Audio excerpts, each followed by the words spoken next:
KKMD-412화 한국형 공격 잠수함 KSS-3 두번째 SLBM 발사에 성공하다. 초음속 잠대함 순항미사일의 등장 임박. 북한 조선중앙통신은 지난 2021년 9월 29일 날짜로 새롭게 개발한 극초음속 미사일 화성 8형 시험 발사를 진행했다고 보도한 바 있습니다. 이 사건이 있은 직후 국내 언론들은 북한이 극초음속 미사일을 개발하는 데 성공했다며 안보위기론을 주장하고 나섰는데요. 당시 외신과 해외 전문가 등을 통해 극초음속 미사일 기술에 대한 여러 정보를 접하고 있던 저는 북한의 극초음속 미사일 개발에 대해 의심 가는 부분이 많다는 생각을 했었습니다. 최근 미국도 극초음속 미사일을 개발하기 위해 많은 노력을 기울이고 있지만 계속 실패를 거듭하고 있을 정도로 정말 쉽지 않은 일입니다. 게다가 극초음속 미사일을 개발하기 위해서 반드시 전제되어야 하는 몇 가지 하이테크 기술들이 필요한데요. 그 중에서도 가장 중요한 기술이 바로 초고온을 견뎌낼 수 있는 열 내구성을 지닌 세라믹이나 금속 복합재 등을 만들어낼 수 있는 첨단 재료공학 기술입니다. 하지만 북한은 이러한 소재 부문 기술력이 아주 취약한 것으로 정평이 나 있기 때문에 앞뒤가 맞지 않았던 것이죠. 극초음속 미사일과 초음속 미사일을 명확하게 구분할 줄 알고 양자 간에 어떠한 기술적 차이점이 있는지를 이해하고 기사를 작성해야 하는데 공부가 부족했던 탓인지 아니면 알면서도 의도적으로 그런 건지 국내 언론 상당수가 북한의 극초음속 미사일에 대해 정확하지 못한 정보를 전달하고 있습니다. 여담입니다만 국내 언론들의 밀리터리 관련 기사를 읽다가 자료 조사를 제대로 하지 않아 엉터리를 써놓은 것을 본 적도 있고 소위 외신을 빠르게 알려준다는 한 인터넷 신문사는 구글 번역기가 잘못 번역해 놓은 문장을 그대로 해외 기사라고 버젓이 게재해 놓고 있기도 했습니다. 오류를 지적해 본 적도 있는데 정정 보도는 그야말로 하늘의 별 따기였습니다.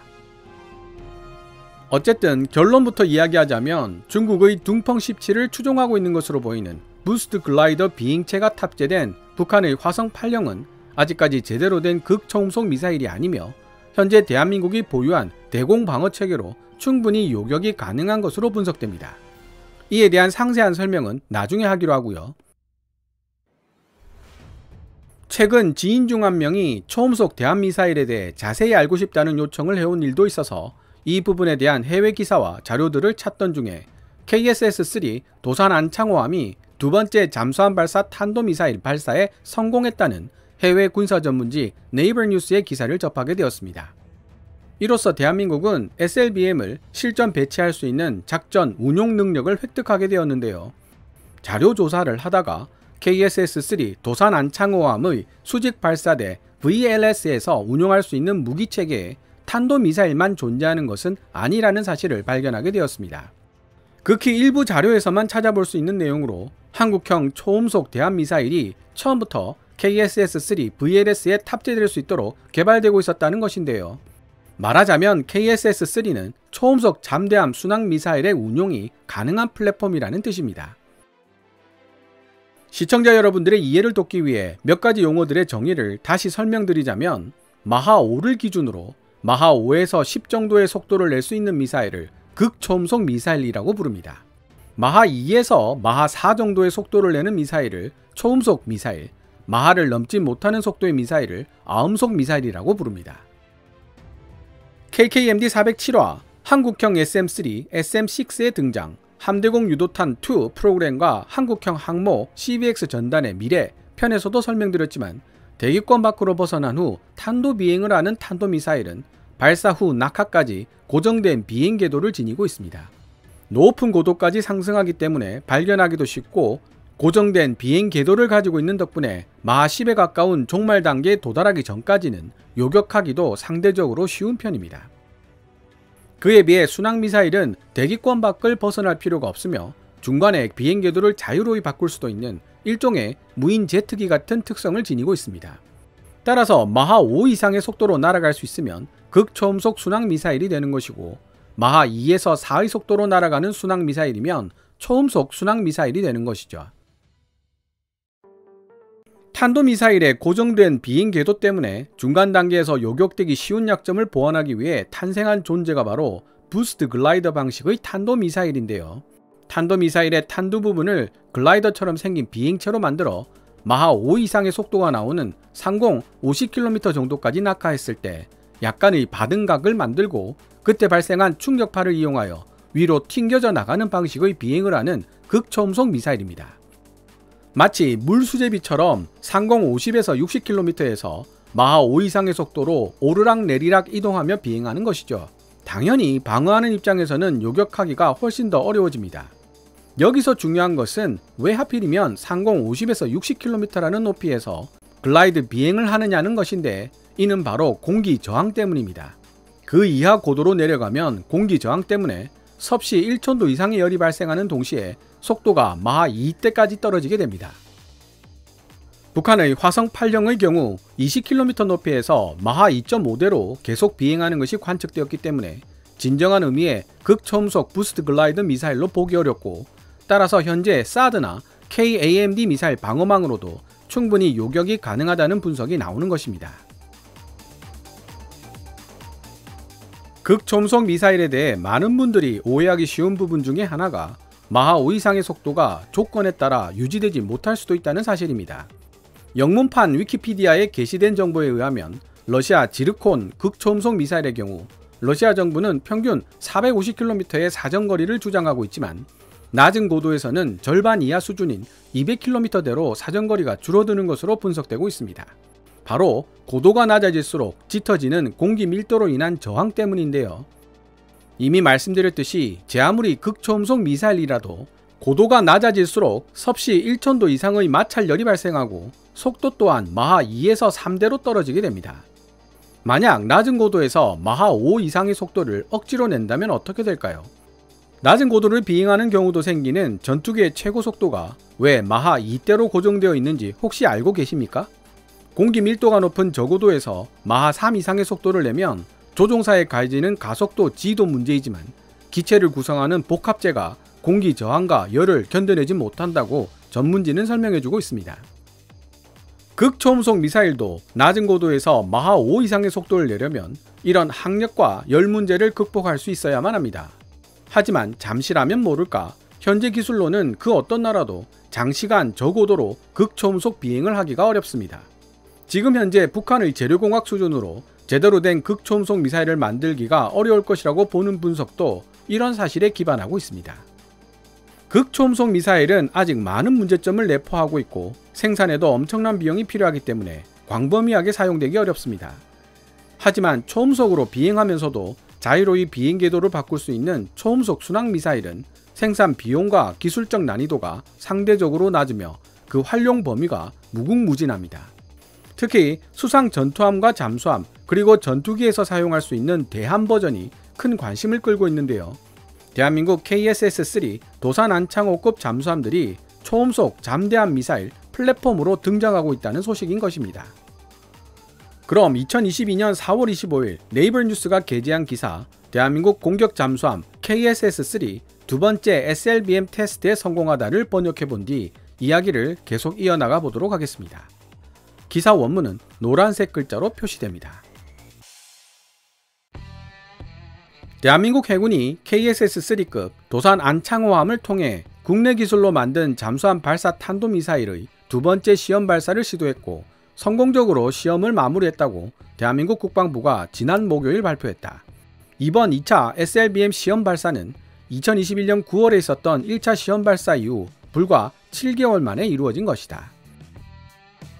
2022년 4월 18일 20초의 간격을 두고 잇따라 발사된 두 기의 잠수함 발사 탄도미사일은 400km 이상을 비행한 후 미리 지정된 목표 지역 내 바다로 정확하게 입수했다.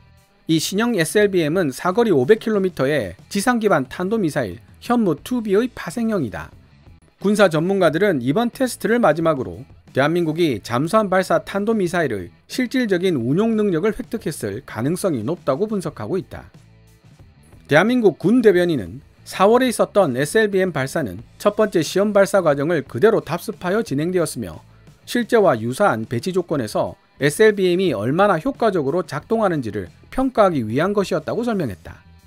대변인은 계속해서 우리 군이 예정했던 대로 잠수함 발사 탄도미사일 운용 능력을 획득했다는 사실을 입증하는 이번 시험 발사를 통해 대한민국 해군의 전투력은 그 어느 때보다 강력해질 것이지만 이에 만족하지 않고 한반도의 평화를 유지하기 위한 다른 첨단 능력들도 함께 개발해 나갈 계획이라고 덧붙이기도 했다. 한국형 공격 잠수함 건조 프로그램 KSS-3가 완료되면 대한민국 해군은 총 78개의 잠수함 발사 탄도미사일을 발사할 수 있는 능력을 보유하게 되는데, 수중 배수량 3,700톤으로 상대적으로 가벼운 배치 1은 잠수함당 6개의 미사일을, 수중 배수량 4,000톤으로 더 무거워진 배치 2와 배치 3는 각각 10개의 미사일을 탑재하게 된다. 작년 9월과는 달리 청와대와 군 수뇌부 모두 최근 4월에 있었던 SLBM 시험 발사 결과를 공개하기 꺼려했다. 몇몇 군사 전문가들은 최근 몇 주간 대규모 열병식을 준비하고 있던 북한이 핵실험 재개와 더불어 시험 발사가 있기 불과 이틀 전에 신형 유도 무기를 발사하는 등 한반도 긴장이 한창 고조되고 있는 가운데 이번 시험 발사가 이루어졌다는 사실을 지적하고 있다. 게다가 과거 북한이 격렬하게 비난해왔던 대한민국과 미국 사이의 합동 군사 훈련인 한미연합훈련이 SLBM 시험 발사 당일 시작되기도 했다. SLBM 시험 발사에 대한 대한민국 정부의 신중한 태도는 한반도 긴장이 더 이상 고조되는 것을 막기 위한 노력의 일환일 수 있다. 대한민국의 공격 잠수함 KSS-3. 지난해 2021년 8월 13일 최초의 KSS-3급 배치 1 잠수함인 도산 안창호함이 대한민국 해군에 취역했다. 지금까지 3척의 KSS-3 배치 1 잠수함들이 진수되었으며 마지막 3번함인 신체호함은 2024년에 인도될 예정이다. 대한민국 해군은 KSS-3 배치 2 잠수함 3척을 조달한 뒤 곧바로 3척의 배치 3 잠수함을 추가로 조달하여 총 9척의 KSS-3급 잠수함을 확보할 계획이다. 장보고 3 혹은 도산 안창호급으로 불리는 KSS-3는 KSS 프로그램의 마지막 단계이며, 이 프로그램이 종료되고 나면 대한민국 해군은 총 27척의 잠수함을 획득하게 된다. 현대중공업과 대우조선해양에 의해 건조된 KSS-3는 대한민국 해군이 보유하고 있는 가장 큰 체급의 공격 잠수함이다. KSS 프로그램이 단계별로 진행되면서 잠수함의 크기도 점점 커졌는데, KSS-1 장보고급의 수상 배수량이 1200톤, KSS-2 손원일급의 수상 배수량이 1800톤이다.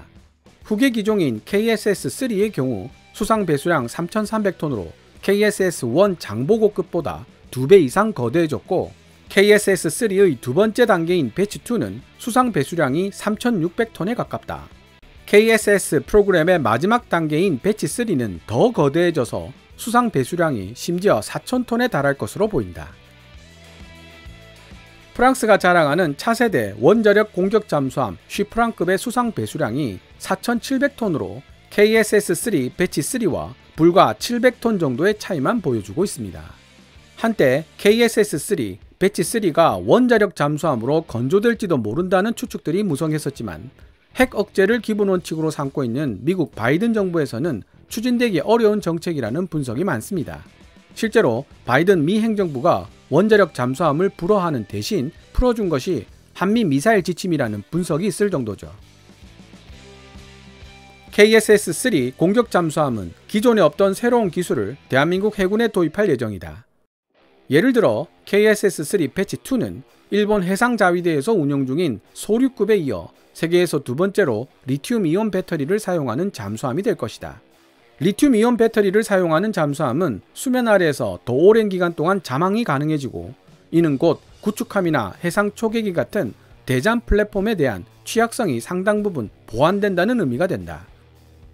뿐만 아니라 KSS-3 공격 잠수함은 이전 대한민국 해군이 보유했던 잠수함들보다 더 선진화된 첨단 음파 탐지기와 전투 시스템 또한 갖추게 될 것이다. 대우조선해양에 따르면 KSS-3 배치 2를 구성하고 있는 부품의 80%가 국내에서 생산돼 기존 모델에 비해 국산화율이 크게 늘어나게 될 것이다. 이렇게 높아진 국산화율 덕분에 더 많은 일자리 창출과 수출 시장에서 경쟁력 제고가 기대되고 있다. 하지만 일부 부품은 여전히 해외에서 생산될 예정이며, 스페인의 인드라와 프랑스의 ECA 그룹은 각각 신호정보 시스템과 조종 콘솔을 제공할 것으로 보인다. 지금까지 2022년 4월 25일 네이버 뉴스가 게재한 기사 대한민국 공격 잠수함 KSS-3 두 번째 SLBM 테스트에 성공하다를 번역해 보았습니다. 네이버 뉴스는 아직 KSS-3의 초음속 잠대함 순항미사일 탑재를 언급하고 있지 않은데요. 사실 이 부분을 언급하고 있는 자료는 거의 없습니다. 그도 그럴 것이 초음속 순항미사일 개발 사업은 현무 탄도미사일 및 한국형 전자전 체계와 함께 최고 극비 사업으로 분류되어 왔기 때문입니다. 2005년 러시아와의 기술 협력이 논의되기 시작했고 2007년부터 본격적으로 개발되기 시작했다는 초음속 순항미사일은 무려 13년이 지난 2020년이 되어서야 겨우 완성 단계에 도달할 수 있었다고 합니다. 관련 자료를 읽으면서 우리나라 기술진들이 얼마나 고생을 했는지 느낄 수 있었는데요. 초음속 순항미사일을 완성하기 위해서는 그 어렵다는 램젯 기술의 실용화가 반드시 필요합니다. 그리고 초음속 순항미사일은 탄도미사일이나 극초음속 순항미사일과는 달리 지상 10에서 15m 높이의 저고도에서 마하 2의 속도로 비행할 수 있어야 한다는 까다로운 조건을 만족시켜야 합니다.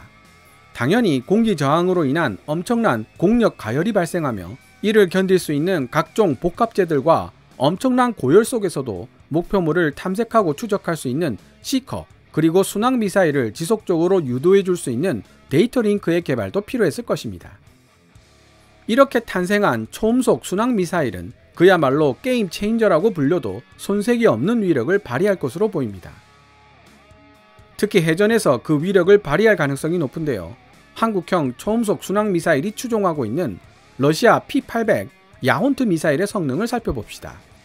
야혼트는 고도 13km에서 최대 마하 3의 속도를 내며 10에서 15m 높이에서는 마하 2의 속도를 내면서 레이더 탐지를 회피하는 시스키밍 비행을 할 수 있습니다. 초당 0.68km, 분당 약 41km를 이동하는 초음속 순항미사일은 시스키밍 비행을 하며 목표물에 접근합니다.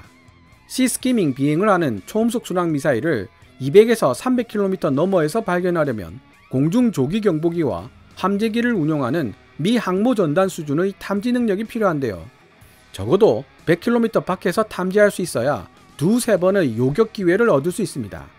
50km 내외에서 탐지했다면 1분이라는 시간 안에 요격을 해야 한다는 뜻이 되죠. 외신이 전하는 미 항모전단의 전투 범위, 즉 탐지 및 추적이 가능한 영역은 거의 1000km로 알려지고 있습니다. 수평선 넘어 목표물을 타격할 수 있는 초수평선 타격 체계는 해군 대공통합 화력통제 리프카를 통해서 가능해지는데요. 그래서 초음속 미사일 뿐만 아니라 극초음속 미사일에 대한 가장 효과적인 방어수단으로 자주 거론되는 존재가 바로 미 항모전단이 구축하고 있는 리프카 체계입니다. 우리나라 CVX의 경우 조기 경보 헬기를 사용하면 300km 정도의 탐지 및 추적 가능 거리를 확보할 수 있을 것으로 전문가들은 예측하고 있고요. 어쨌든 KSS-3 도산 안창호급이 이런 초음속 잠대함 순항미사일을 갖추게 된다는 사실은 한반도와 바다를 통해 접경하고 있는 국가들에게 함부로 해상에서 경거망동할 수 없게 만드는 억지력이 될 수 있습니다. 바닷속 어디에 있는지도 알 수 없는 존재가 최고 78기의 초음속 잠대함 순항미사일을 한꺼번에 쏟아붓는다면 자칫 함대가 괴멸당할 수도 있을 테니까요. 물론 9척의 KSS-3가 모두 작전 활동을 하고 있을 리도 없고 SLBM이 아닌 초음속 잠대함 순항미사일만 탑재하고 있지는 않겠지만 이론적으로는 그렇다는 뜻입니다. 초음속 순항미사일과 극초음속 순항미사일에 대한 더 많은 이야기를 전해드리고 싶지만 워낙 전문적인 이야기들이라 지루할 수도 있고 내용도 방대해서 또 다른 영상을 통해 전달해 드릴 수 있도록 노력하겠습니다. 마침 KF-21 보라매를 위한 초음속 순항미사일의 공대함 버전도 개발되고 있는 중이고 한국형 지르콘, 하이코어, 극초음속 미사일에 대한 자료들도 찾을 수 있었기에 기회 닿는 대로 함께 소개해 드리도록 하겠습니다. 오늘 KKMD에서 준비한 내용은 여기까지입니다. 좋아요와 구독 신청은 제작자에게 큰 힘이 됩니다. 방송된 내용들은 KKMD 블로그에서도 읽어보실 수 있으며 구글 검색창에서 KKMD를 검색하시면 됩니다.